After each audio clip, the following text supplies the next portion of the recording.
కుట్టి అయితే వాళ్ళ బస్తీలో అందరితో ఇలా అంటూ ఉంటుంది. మనం మన బస్తీని ఎందుకు వదులుకోవాలి? మనకి సొంత ఇల్లు ఉంటేనే కదా మనం కష్టపడి ఏదో ఒకటి కూలో నాలో చేసుకొని మనం బతకగలం. అదే మనకి ఇల్లు అనేదే లేకపోతే మనం ఏమైపోతామో, మనం ఎలాగైనా సరే ఆ సునంద తరపున వాదించి మన బస్తీని మనం దక్కించుకోవాలి. మీ అందరికీ ఇదే చెప్తున్నాను అని చెప్పి అంటూ ఉంటుంది.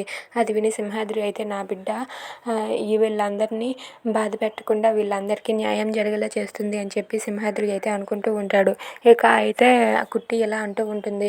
మనం ఎలాగైనా సరే మన బస్తీని దక్కించుకోవాలి. ఆ సునంద తరపున ఎదిరించి మనం మన బస్తీని దక్కించుకుందాం.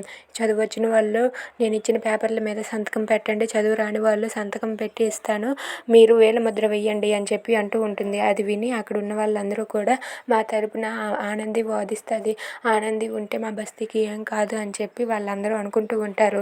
ఇక కోర్టులో ఎవరు వాదిస్తారమ్మా మన తరపున అని చెప్పి గంగమ్మ అంటూ ఉంటుంది. అది విని సీను అయితే ఏందే గంగవ్వ నువ్వు, అక్కడ మన ఆనంది ఉంది కదా, మన ఆనందియే మన తరపున వాదిస్తుంది, మన ఆనంది ఇప్పుడు లాయర్ కదా అని చెప్పి సీను అంటూ ఉంటాడు. అది విని అక్కడ ఉన్న కుట్టి ఇలా అంటూ ఉంటుంది. నేను అప్పటికి నాకు మెంబర్షిప్ వచ్చిస్తే నేనే వాదిస్తాను సీను, కానీ మన తరపున నేను కానీ అవ్వకపోతే నేను జ్యోతమ్మను పిలుస్తాను, జ్యోతమ్మ మన తరపున ఖచ్చితంగా వాదిస్తుంది, ఖచ్చితంగా జ్యోతమ్మ మనకు న్యాయం జరిగేలా చేస్తుంది అని చెప్పి అంటూ ఉంటుంది. అది విని సీను, సింహాద్రి, గంగమ్మ వాళ్ళందరూ కూడా చాలా సంతోషిస్తూ ఉంటారు.